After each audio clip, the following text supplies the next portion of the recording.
Panorámica del desarrollo embrionario. Práctica 2. Universidad Veracruzana. Programa educativo. Médico cirujano. Experiencia educativa. Embriología. Docente. Doctor Miguel Ángel Bernal Davish. Alumnos. Abril Joana Delgado Espinosa. Riquia Domínguez Fernández. Alejandro Gómez García. Misión. La Facultad de Medicina de la Universidad Veracruzana es una institución comprometida a formar profesionistas para la práctica de la medicina general a través de una educación integral y armónica en lo intelectual, social, humano y profesional, que les permita el desarrollo pleno de conocimientos, habilidades, destrezas y valores para promover y preservar la salud, prevenir, diagnosticar, tratar y rehabilitar oportunamente entidades patológicas que afecten a la población, con participación responsable en la conservación del medio ambiente, en el contexto regional, estatal, nacional e internacional.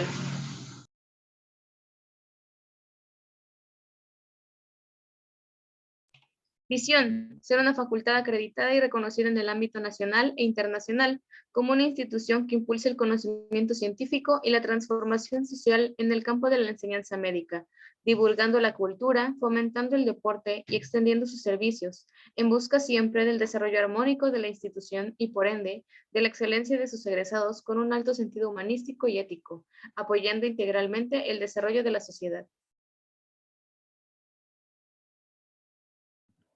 Perfil de egreso. El egresado de la licenciatura de médico cirujano de la Universidad Veracruzana es el profesional que tiene por objeto de estudio la salud de las personas a nivel individual y colectivo. Las funciones profesionales que desarrolla son promoción de la salud, prevención, diagnóstico y tratamiento y rehabilitación de enfermedades. Las necesidades sociales que atiende el médico cirujano se enfocan en el primer nivel de atención, donde se brinda primaria, secundaria y terciaria a la sociedad orientada hacia la resolución de los problemas demográficos y epidemiológicos de la región. Asimismo, puede desarrollar actividades de docencia, investigación y servicio que le permitan hacer acercamientos muy puntuales con las poblaciones, diseñar las estrategias y diseñar los escenarios para derivar hacia los siguientes niveles de atención que permita una real atención integral, siendo el principal elemento de articulación de todo el sistema de salud. Entonces, socialmente, incide en los cambios de los estilos de vida para procurar un estado de salud constante. Los espacios laborales son principalmente consultorios, clínicas y unidades hospitalarias de los ámbitos públicos, sociales y privados. En el campo de la promoción, investigación y docencia se amplían los sectores de acuerdo al abordaje de las problemáticas de salud.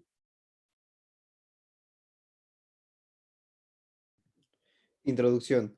El desarrollo de un ser humano es el resultado de la interacción ordenada en tiempos y espacio de factores genéticos y ambientales con la intervención de mecanismos como migraciones, proliferación y muerte celular programada. Durante el desarrollo, hay una fase de crecimiento que incluye una serie de divisiones celulares llamada mitosis. En un principio, las células son pluripotenciales y pueden seguir diferentes vías de desarrollo, lo que va determinando un aumento en complejidad morfológica y fisiológica. Este complicado proceso determina otra fase del desarrollo, la diferenciación. Durante este periodo, la potencialidad celular se va restringiendo no solo a la reprogramación genética, sino como una respuesta a factores ambientales y a una serie de inducciones que ocurren en forma secuencial y ordenada, asegurando así el desarrollo normal del organismo. La naturaleza de las inducciones no se conoce con exactitud, pero se sabe que es un proceso limitado en tiempo y espacio. Como resultado de lo anterior, durante el periodo de desarrollo embrionario se observan cambios notables, mientras que en la etapa final se acelera el crecimiento, aumenta el peso corporal y la mayoría de los sistemas se han formado. Objetivo: identificar las principales características morfológicas de embriones y fetos humanos en diferentes etapas del desarrollo prenatal. Durante los 9 meses que dura normalmente el embarazo, el óvulo fecundado se desarrolla siguiendo una serie de fases: la preembrionaria, la embrionaria y la fetal. El concepto de desarrollo prenatal o intrauterino se utiliza para hacer referencia a estas 3 etapas en su conjunto. Si bien el paso de una a otra es progresivo, la distinción es de tipo práctico. La cadena de etapas biológicas que van del óvulo fecundado hasta la formación del feto son las siguientes. Periodo preembrionario. La fase preembrionaria del desarrollo intrauterino, que en ocasiones también es denominada fase germinal, es la más breve de las tres. Se prolonga desde la fecundación hasta la segunda semana, dado que el embarazo no suele detectarse hasta después de un mes aproximadamente. La mujer aún es consciente de la fecundación. En este periodo de tiempo, el óvulo fecundado, conocido como cigoto, desciende por la trompa de falopio hasta llegar al útero, donde se implanta aproximadamente entre el 8º y el 10º día de gestación. Cuando esto sucede, empieza a desarrollarse la placenta. Durante este proceso, el cigoto se autorreplica repetidamente. Esta división da lugar primero a la mórula y más adelante a la blástula, nombres que se otorgan al conjunto de células que darán lugar al embrión en función de su grado de desarrollo. La presencia de agentes nocivos externos llamados teratógenos, como infecciones, enfermedades de la madre o determinadas sustancias, puede provocar abortos espontáneos o bien no afectar en absoluto al preembrión si se da durante esta fase del desarrollo prenatal. Periodo embrionario. A partir de la tercera semana de gestación, el embrión es conocido como grástula. El primer proceso que ocurre durante este periodo es la gastrulación, donde las capas de las células de la blástula se diferencian hasta el punto de dar lugar a las tres estructuras a partir de las cuales se formará el cuerpo del bebé, dando paso así a la organogénesis, donde se distinguen los cambios que permiten que las capas embrionarias se transformen en los diferentes órganos que conforman un organismo. El desarrollo intrauterino sigue los principios cefalocaudal y proximodistal. Eso significa que maduran primero las partes superiores del cuerpo, así como las más cercanas a la médula espinal. A grandes rasgos, este patrón se mantendrá en el crecimiento durante los primeros años de vida. En el periodo embrionario, el futuro bebé es muy vulnerable a los teratógenos, dado que los órganos y sistemas fundamentales se están desarrollando. Los agentes nocivos pueden provocar daños irreparables en estos al alterar su crecimiento normal. Y por último, en la etapa fetal continúa y se consolida el desarrollo de las estructuras fundamentales del cuerpo que ya estaban presentes al final del periodo embrionario. Se trata del estadio más largo del desarrollo intrauterino, abarcando desde la 9ª semana hasta el momento del parto y donde se da el crecimiento corporal más notorio. El sexo biológico se manifiesta durante el periodo fetal a través de la diferenciación progresiva de los órganos sexuales. No obstante, está determinado desde la fecundación, ya que depende de si el espermatozoide exitoso lleva un cromosoma X o Y. En este periodo, el organismo del feto se prepara para la supervivencia fuera del útero. Entre otros aspectos, el sistema inmunitario se refuerza mediante la obtención de anticuerpos maternos y aparece una capa de grasa en la piel con la función de mantener el cuerpo a una temperatura estable y adecuada. Y los efectos de los teratógenos son más leves en el periodo fetal que en el embrionario. Periodo embrionario u organogénesis. El periodo embrionario, también llamado organogénesis, es aquel periodo en el cual las tres capas germinales, ectodermo, mesodermo y endodermo, darán origen a distintos tejidos y órganos específicos. Es el periodo en que se induce la mayor parte de los defectos congénitos. Empezaremos exponiendo los principales derivados de las capas germinales. Derivados del ectodermo. El principal producto del ectodermo será el tubo neural, el cual se formará a partir de un proceso llamado neurulación. La neurulación es aquel proceso por el cual se forma el tubo neural a partir de la placa neural. Conforme la placa neural se alarga, sus bordes laterales se elevan para formar pliegues neurales, que a su vez formarán el surco neural. La fusión del surco neural inicia en la región cervical, en la quinta sumita. Después se cerrarán en dirección cefalocaudal. Los extremos formados se llamarán neuroporos, los cuales estarán comunicados temporalmente con la cavidad amniótica. Los neuroporos, anterior y posterior, se cerrarán en el día 25 y 28 respectivamente.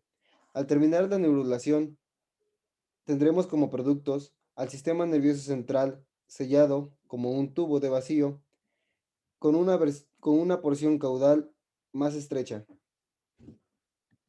Otros derivados del ectodermo serán la plácoda del cristalino y de la óptica, las cuales serán estructuras antecesoras a la cavidad ocular y óptica.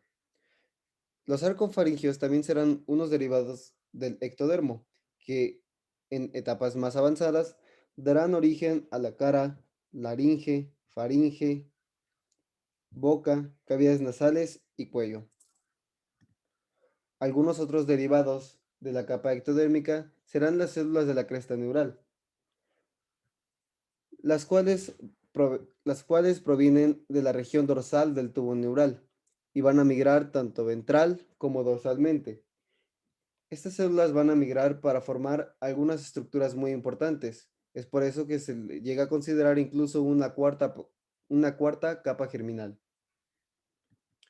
Algunos de los derivados de la cresta neural serán células sensitivas, células neuronas simpáticas y entéricas, células de Schwann y células de la médula suprarrenal. Las células de la cresta neural también contribuyen a la formación del esqueleto cráneoencefálico, a las células de la glía, melanocitos, entre otros. Los derivados del mesodermo. El mesodermo se va a dividir principalmente en tres capas. Mesodermo paraaxial, que dará como producto a las somitas. Mesodermo intermedio, que dará como producto unidades excretoras del sistema urinario. Mesodermo de la placa lateral, que a su vez se dividirá en dos capas, la capa visceral y la parietal. El mesodermo de la placa lateral dará origen a sangre y vasos sanguíneos. Las somitas. Las somitas son producto de los somitómeros. Los somitómeros son producto de la segmentación del mesodermo paraaxial. Aparecen en dirección cefalocaudal y dan lugar a las somitas. El primer par de somitas aparece alrededor del día 20, en la región occipital. Después, aparecerán a una velocidad aproximada de 3 somitas por día, hasta llegar a la quinta semana, en que se tendrán de 42 a 44 somitas. Estas somitas se clasificarán de la siguiente manera: 4 occipitales, 8 cervicales, 12 torácicas, 5 lumbares, 5 sacras y 8 coxígeas. Cuando se unan, estas somitas darán origen al esqueleto axial. Sangre y vasos sanguíneos. La sangre y vasos sanguíneos se llevarán a cabo a partir de dos procesos llamados vasculogénesis y angiogénesis. La vasculogénesis es aquel proceso en el cual células de islotes sanguíneos se convertirán en hemangioblastos. Las células del mesodermo se verán influidas por el factor 2 de crecimiento de los fibroblastos, que actuará sobre un receptor específico y hará a estas células hemangioblastos. Los hemangioblastos, a su vez, se verán afectados por el factor de crecimiento endotelial vascular, que va a actuar sobre dos receptores distintos y hará de los hemangioblastos células endoteliales que coalescerán para construir vasos sanguíneos. La vasculogénesis es el proceso por el cual vasos sanguíneos ya existentes se ven influenciados de igual manera por el factor de crecimiento endotelial vascular, que hará que estas células coalescan de igual forma, formando capilares. Derivados del endodermo. El principal derivado del endodermo será el tubo digestivo, el cual a su vez se dividirá en varias partes. Una de ellas es el intestino. El intestino se va a dividir igualmente en tres porciones: anterior, intermedio y posterior. El intestino anterior se va a ver limitado por la membrana orofaringea. La membrana orofaringea es un derivado ectodérmico que va a separar el estomodio. El estomodio es la cavidad bucal primitiva. Entonces, la membrana orofaringea, que es un derivado ectodérmico, va a separar al estomodio de la faringe. La faringe es la porción más posterior del intestino anterior. Esta membrana se va a romper alrededor de la cuarta semana. En su parte posterior, el intestino se verá limitado por la membrana cloacal, la cual igualmente es un derivado ectodérmico, que va a separar la parte superior del conducto anal con su porción inferior, también llamada prócteo. Algunos otros derivados del endodermo serán el esófago, la vejiga urinaria, el estómago, el epitelio del aparato respiratorio. Asimismo, bolsas faringeas, el conducto vitelino. Cabe mencionar que para la quinta semana, el conducto vitelino, el alantoides y los vasos umbilicales se limitarán a la región umbilical para formar lo que posteriormente será el cordón umbilical. También darán origen al parénquima de las glándulas tiroides y paratiroides, hígado y páncreas, revestimiento epitelial de la vejiga urinaria y la uretra, estroma reticular de las amígdalas del timo, que es una glándula linfática.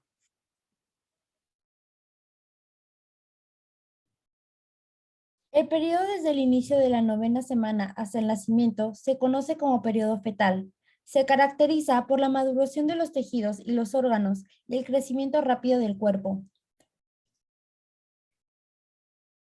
La longitud del feto suele indicarse como longitud cefalocaudal, LCC o altura sentado, o como longitud vértice talón, LVT, la medida desde el vértice del cráneo hasta el talón o altura de pie. Esas medidas, que se expresan en centímetros, se correlacionan con la edad del feto en semanas o meses.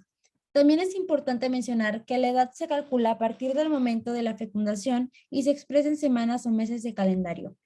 Por lo tanto, aquí tenemos una tabla extraída del libro base Embriología Médica de Langman, el cual correlaciona la edad en semanas, el crecimiento en longitud y el peso durante el periodo fetal. Vemos que al inicio de este periodo, el ahora llamado feto tiene una longitud cefalocaudal de 5 a 8 centímetros y un peso de 10 a 45 gramos. Y esta etapa, que termina con el nacimiento, normalmente a la semana 38, el bebé recién nacido tendrá una longitud cefalocaudal de 35 a 36 centímetros y un peso de entre 3.000 a 3.400 gramos. Cambios mensuales del periodo fetal. Para el tercer mes, que abarca de la 9ª a la 12ª semana, vamos a tener tanto desarrollo morfológico como un desarrollo funcional. En cuanto al desarrollo morfológico, en el tercer mes la cabeza va a tener un gran tamaño desproporcional al resto del cuerpo. Durante este mes, la cara adquiere un aspecto más humano. Los ojos, que al inicio se orientan en dirección lateral, se desplazan hacia la región ventral de la cara. Los párpados aún se encuentran fusionados y los pabellones auriculares comienzan a acercarse a su posición definitiva a ambos lados de la cabeza. Las extremidades alcanzan su longitud proporcional respecto al resto del cuerpo. Si bien las extremidades inferiores aún son un poco más cortas y tienen un desarrollo tanto menor que las extremidades superiores. Se identifican centros de osificación primarios en los huesos largos y el cráneo a la semana 12. En cuanto al desarrollo funcional, se inicia la actividad endocrina de las glándulas tiroides e hipófisis. El hígado inicia su función eritropoyética, es decir, la formación de glóbulos rojos en el tejido que compone la sangre, y la función bilirrubínica. La bilirrubina es un líquido que posteriormente será secretado por el hígado, cuya función será ayudar a digerir las grasas y el organismo la elimina a través de las heces. También inicia la actividad hematopoyética de la médula ósea, es decir, la producción de células sanguíneas. El riñón comienza a formar la orina y el sistema nervioso central proporciona los movimientos fetales que todavía no son perceptibles por la madre, como el abrir y cerrar de la boca.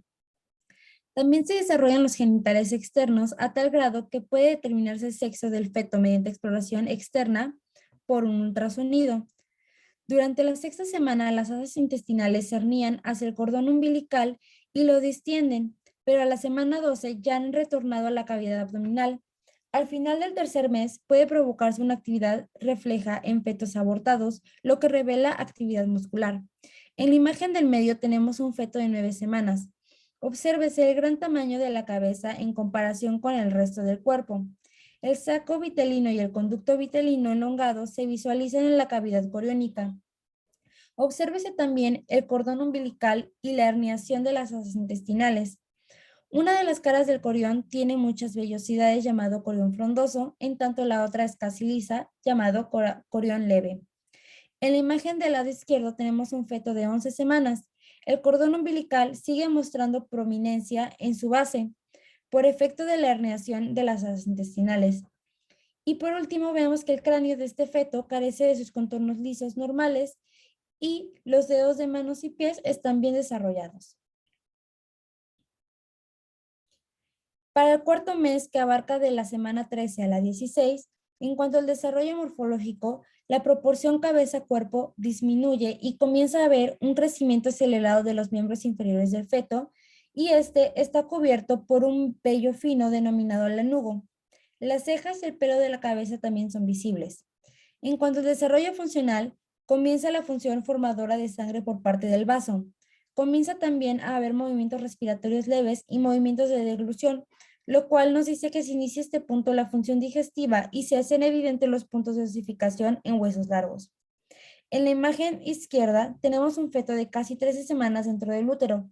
Obsérvese la piel en extremo delgada y los vasos sanguíneos subyacentes.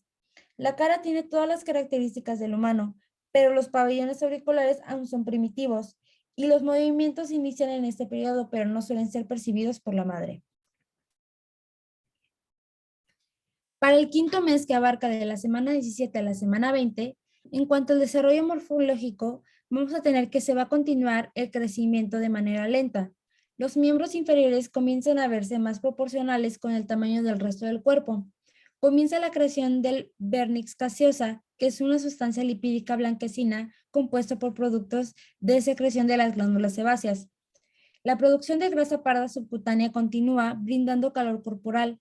El lanugo se hace más evidente y el pelo y cejas se hacen más visibles. Y en cuanto al desarrollo funcional, tenemos que durante el quinto mes la madre puede percibir los movimientos del feto y un latido cardíaco. Por otro lado, inicia la producción de insulina por parte del páncreas. En la imagen blanco y negro del lado izquierdo, tenemos un feto de 18 semanas conectado con la placenta por medio del cordón umbilical. La piel del feto es delgada por la carencia de grasa subcutánea y obsérvese la placenta con sus cotiledones y el amnios. Sexto mes. Un feto que nace entre las semanas 21 a la 24. Tiene una longitud cefalocaudal aproximada de 25 centímetros y pesa cerca de 1.100 gramos. Si nace en este momento, el recién nacido tiene una probabilidad del 90% de sobrevivir. En el desarrollo morfológico, el feto alcanza la mitad de su longitud esperada al término del embarazo. El aumento de peso es considerable y la piel se encuentra arrugada, translúcida y se permite la visualización de las venas superficiales, además de que comienzan a percibirse la presencia de las pestañas. En cuanto al desarrollo funcional, la glándula suprarrenal comienza a funcionar, el reflejo de succión es perceptible y el feto es capaz de percibir los sonidos. El séptimo mes comprende de las semanas 25 a la 28. Y en cuanto al desarrollo morfológico, los párpados ya pueden separarse, además de que el lanugo anteriormente mencionado y el cabello ya están bien desarrollados. Los ojos se ubican en la posición definitiva y se acumula la grasa subcutánea. En cuanto al desarrollo funcional, los pulmones y la vascularización pulmonar se han desarrollado en grado suficiente como para permitir el intercambio adecuado de gases. El sistema nervioso central regula, aunque de manera deficiente, la temperatura y la respiración. Si el feto nace en este periodo, es probable que pueda sobrevivir siempre y cuando reciba cuidados intensivos. En la imagen de la izquierda, este feto ya habría podido sobrevivir. Sus contornos son redondos como consecuencia del depósito de grasa subcutánea, además de que se observa el aspecto espiralado del cordón umbilical. El octavo mes comprende de las semanas 29 a la 32 y en el desarrollo morfológico la piel se encuentra rosa, lisa, congestiva y edematosa. El tronco y las extremidades adquieren contornos redondeados y el lanugo comienza a desprenderse, además de que las uñas llegan a cubrir el lecho unguial, pero solo son de consistencia blanda. El desarrollo funcional se acelera la producción del surfactante, además de que se puede inducir el reflejo pupilar, y si el feto llega a nacer en esta etapa, se presenta llanto débil. En el noveno mes se implican las semanas de la 33 a la 36. En cuanto al desarrollo morfológico, el cabello es más largo, el lanugo solamente existe de forma aislada en algunas zonas del tronco y de la cara, y el ombligo se encuentra en una posición más alta. En el tronco se visualizan las areolas mamarias, aunque un poco pigmentadas, y los genitales externos también se encuentran un poco pigmentados. En las plantas de los pies y en las palmas de las manos, se ven surcos poco profundos y la piel se encuentra edematosa. En el desarrollo funcional, el surfactante de este periodo es apto para permitir una función respiratoria aceptable. Los reflejos de succión y deglución actúan en forma coordinada y la actividad eritropoyética del hígado declina, al igual que la del vaso, provocando que esta función incremente en la médula ósea. Durante los últimos 2 meses, el feto desarrolla sus contornos redondeados como consecuencia del depósito de grasa subcutánea. Y además, la vermix gaseosa, de la que ya habíamos hablado anteriormente, está compuesta por productos de secreción de las glándulas sebáceas. Al final del 9º mes, su longitud cefalocaudal es de alrededor de 36 centímetros y su longitud vértice talón se aproxima a 50 centímetros. El feto a término implica de las semanas 37 a las 40 semanas. Y el desarrollo morfológico es que alcanza los 3.000 a los 3.500 gramos de peso y entre 48 y 52 centímetros de talla. Además, el aspecto es regordete y los testículos se encuentran en las bolsas escrotales. Se presenta pigmentación de las areolas mamarias y los genitales. Los pliegues de las palmas de las manos y de las plantas de los pies se completan y son más profundos. Además, el pabellón auricular se encuentra bien definido, el cabello es más largo y diferenciable, y las uñas ahora son de consistencia firme. En cuanto al desarrollo funcional, la regulación térmica es aceptable, se presentan movimientos respiratorios útiles y coordinados, y la función digestiva es completa. La función respiratoria es adecuada y perfectamente regulada por el sistema nervioso central, y el bebé es capaz de reaccionar al dolor con un llanto fuerte. Al momento del nacimiento, un aborto es considerado antes de las 20 semanas. Un nacimiento pretérmino o prematuro es considerado antes de las 37 semanas. Un nacimiento a término es de la semana 37 a la 40 y un nacimiento postérmino o postmaduro será después de las 42 semanas.